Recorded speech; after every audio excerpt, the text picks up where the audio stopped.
You open a message. You type, "Can I ask you for a favor?" Then you stop.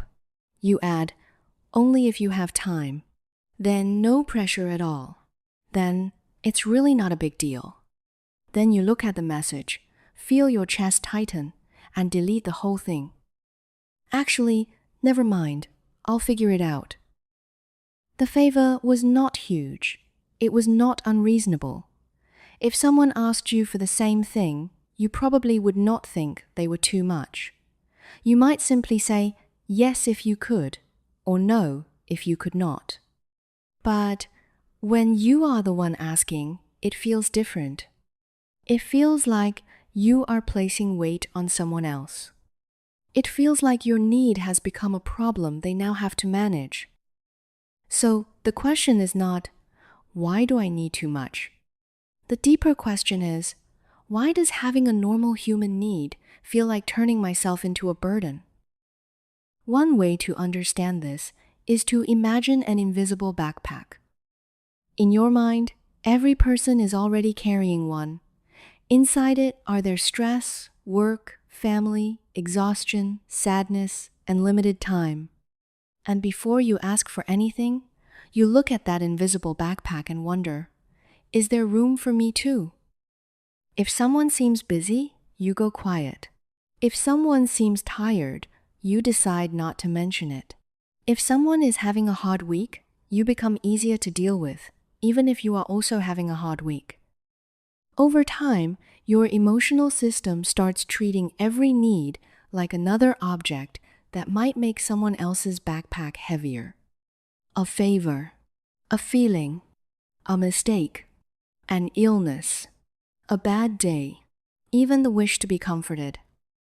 And self-erasure brings relief. When you say, "Never mind," the danger drops. No one can be annoyed by what you did not ask for. No one can reject what you never revealed. From the outside, this can look like kindness. You are thoughtful. You do not want to overwhelm people. But healthy consideration asks, do you have capacity?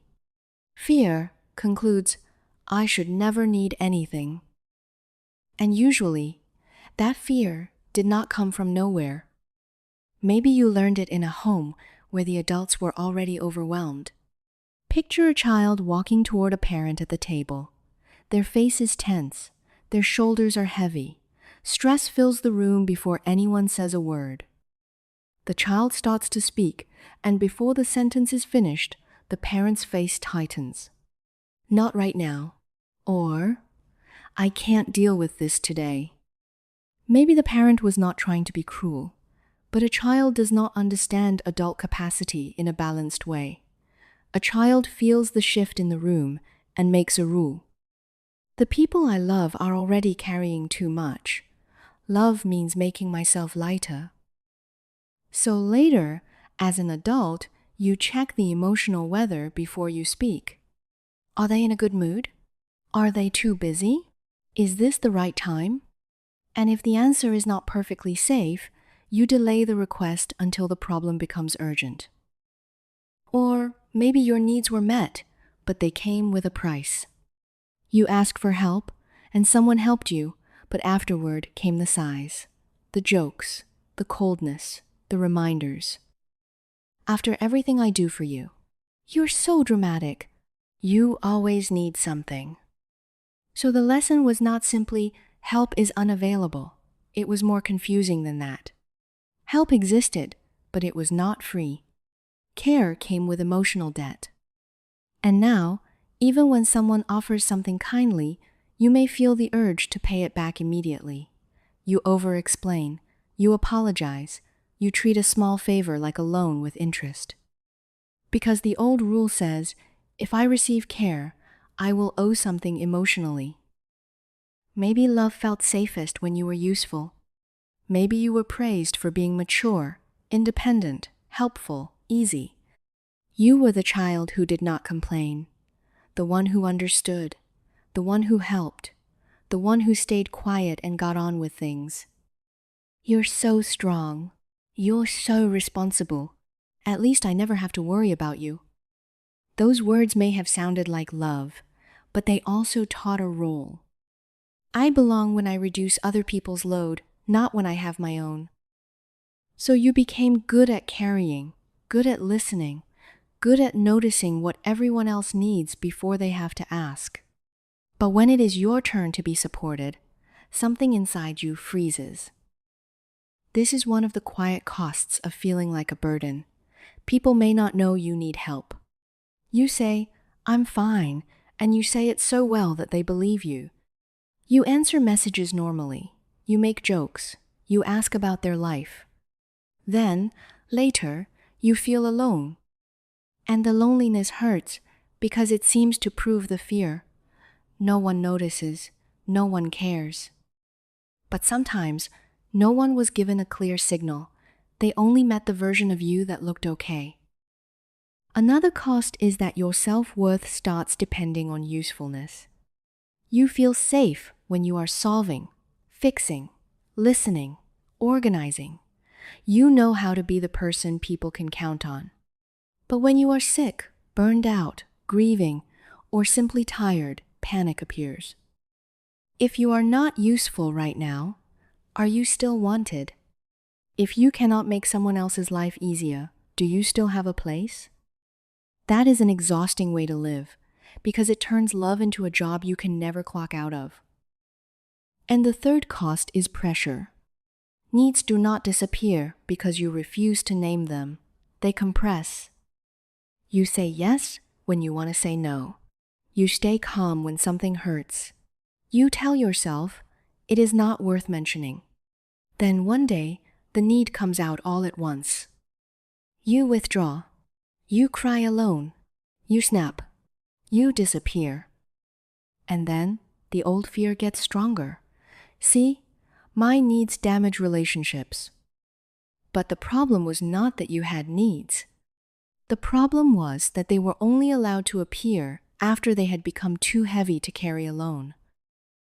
So healing does not have to begin with a dramatic confession. It can begin with a small experiment. Maybe this week, you ask one trusted person for one low-stakes favor. Not a speech, not a defense, just a clear sentence. Could you look over this before Friday? Or, could you pick that up on your way home? You can add one respectful phrase. It's okay if you can't. Then stop. This matters because a request is not a demand. A request gives both people a choice. The other person can say yes, say no, or suggest another option. None of those answers prove you were wrong to ask. You are testing the old rule. If I ask, I become a burden. Another experiment is to receive one small act of care without immediately paying it back. Someone compliments you. Someone offers to carry something. Someone says, I can help with that. And instead of minimizing it, rejecting it, or promising repayment right away, you say, thank you, that helps. Then you let the moment exist. It may feel uncomfortable.